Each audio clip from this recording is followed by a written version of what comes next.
Sa tingin mo, kung wala nang tiwala sa'yo ang ina mo. Bakit? Magkakausap pa kayo naman ako? Ipapaloko ba siya sa'yo? Paano mahanap si Junjun? Sabihin mo nga! Alam mo ba yung bahay nila Eric sa Tagaytay? Hindi ko kasi maalala kung nasan yun. Gusto ko na magpahinga ako doon habang buntis ako. Ah, oo. Yung malapit sa Highlands. Ano ginagawa mo dito, Eric? Sino sabi sa'yo nandito kami? Dahil sa batang yun, nagkadalay-tilay ang buhay namin ni Lisa! Walang kasalanan yung bata. Si Lisa, oo! Siya rin ba? Siya rin ba nagbuyo sa'yo para magalit ka sa akin ngayon? Pag nakuha ko na si Junjun, tapos pag lumabas na yung anak nila ni Eric, hindi ko na alam kung sino ko lulugat dito sa bahay na to. Mas may karapatan ka kay Maya. Sa puso ni Eric, mas makikimatimbang pa rin ba ako kaysa dun sa anak nila? Nahihirapan ka kung paano makaharap yung sitwasyon mo. Para si Lisa ang asawa mo, pero may anak ka kay Maya. Si Lisa, mahal ka. Maya, iha. Hawak mo yung isang eredero. Ang kailangan mo lang gawin ay palayasin yung babaeng yan sa mansyon.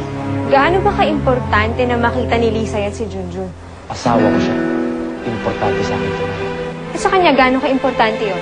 Kapag nakuha mo si Junjun, kapag niyaya ka ng ama mo, iwan mo na ba ako? Kung may paraan ka na para makuha mo si Junjun, sasama ko sa'yo ngayon.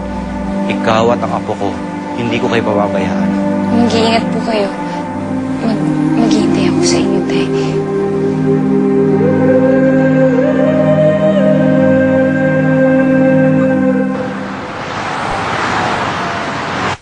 Aling Tinding, sabihin niyo nga sa akin, totoo bang iwanan ako ni Lisa kapag nakuha niya na si Junjun?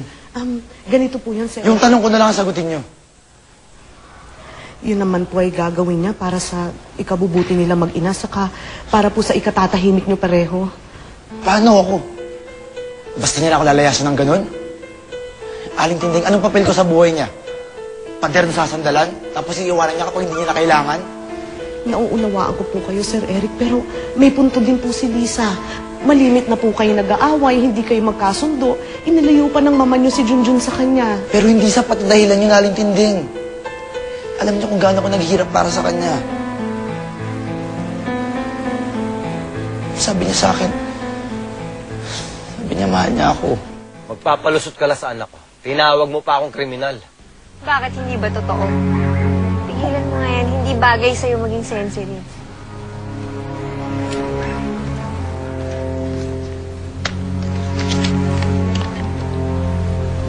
Surpresahin mo si Francia.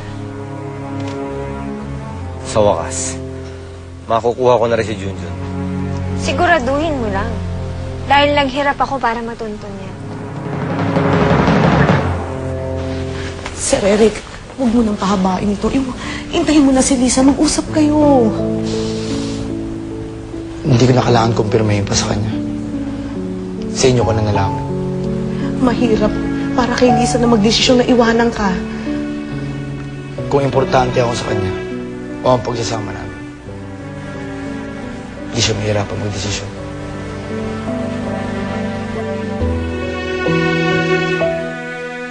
Hindi pa tapos ang usapan. Yung pinangako mong pera. Pagdating talaga sa pera, hindi ka nakakalimot, no? Mabuti na yung may bala ka sa bagong laban. Sige, ihahanda ko. Bago ka umalis, nasa iyo na ang pera. Bukas, maganda ang gising natin lahat. Kung wala ka na si Lisa, kasama si Junjun sa buhay namin pagising ko, then I guess it's gonna be a beautiful morning.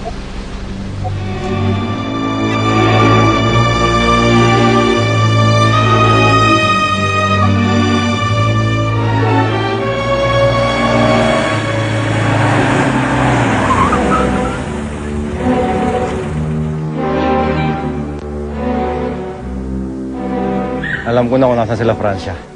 Nandito na ako sa Tagaytay. Alam niyo na kung nasan si Junjun. Itay, sasama ako sa inyo. Delikado, Lisa. Ako na lang kukuha kay Junjun.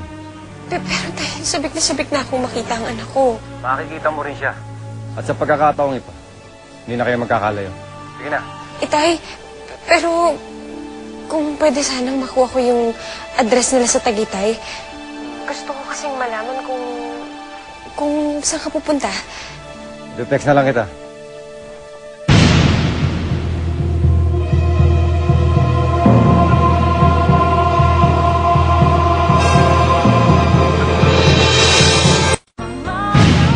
po.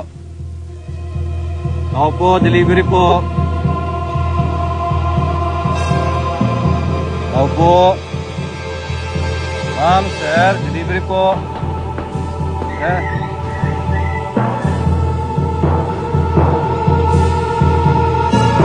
Ako po. Delivery po. Ako po.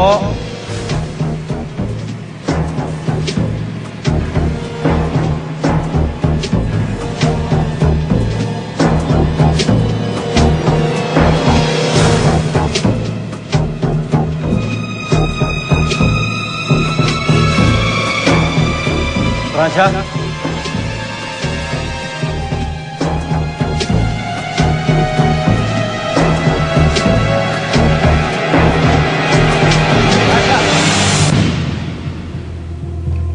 Francia? Francia? Francia? Francia?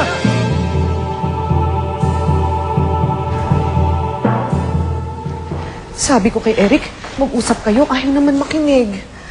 Aling Tinding, mahirap na ang sitwasyon namin ngayon.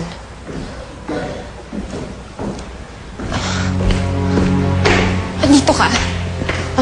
Kasi may pinakukuhang gamit si Senyora Francia. Pero teka, Gardo, di ba nung isang araw lang yung naghakot ka na ng mga gamit dito? Ito pa yung ibang gamit na dadalhin nila sa tate. Teka lang, dadali ng anak ko ni Senyora Francia sa States. Gardo, sasama ako sa'yo. Hindi ako papayag na ilayo nila sa akin ng anak ko. Yun ay kung makikita mo ngayon ang longga ni Senyora Francia. Gardo, sandali. Gardo, sasama ako. Sandali!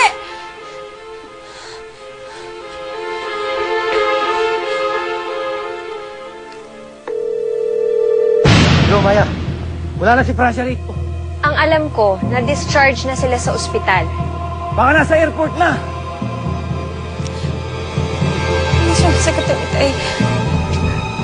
Kung may magagawa lang akong tulong para sa iyo, Lisa. Hindi pwedeng nandito lang ako, Aling Tinding. Kailangan ko gumawa ng paraan. Kailangan ko makuha ang anak ko. Ano, Lisa? Lisa!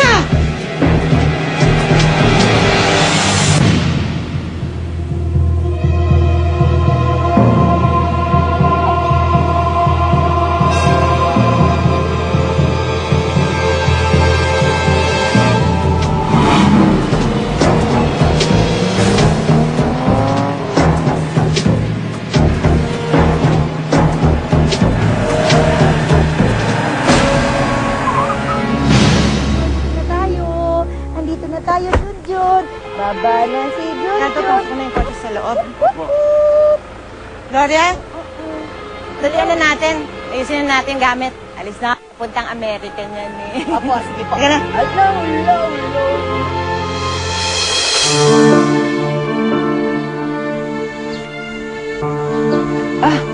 Kuya,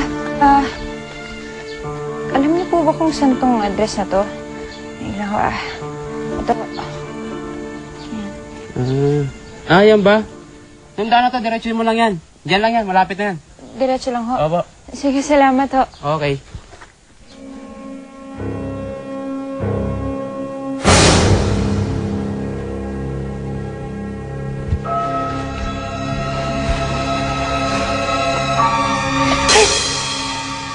Lisa, ano ginagawa mo dito? Gloria, papasukin mo ko. Naku, Lisa. Hindi talaga pwede. Sige na naman, nakikiusap ako sa'yo. Naku, Lisa. Alam mo, gusto mong kitang tulungan. Hindi talaga pwede. Magagalit si Senyora Francia. Pasensya ka na, pero kailangan kong gawin to.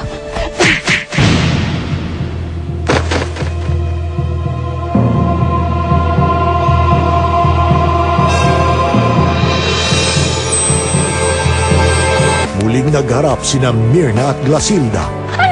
Umuwi na kayo sa mansion ni Gloria. Opo, Senyora. Gloria, Po? tingnan mo nga kung kumusta yung bata sa taas. Sige po.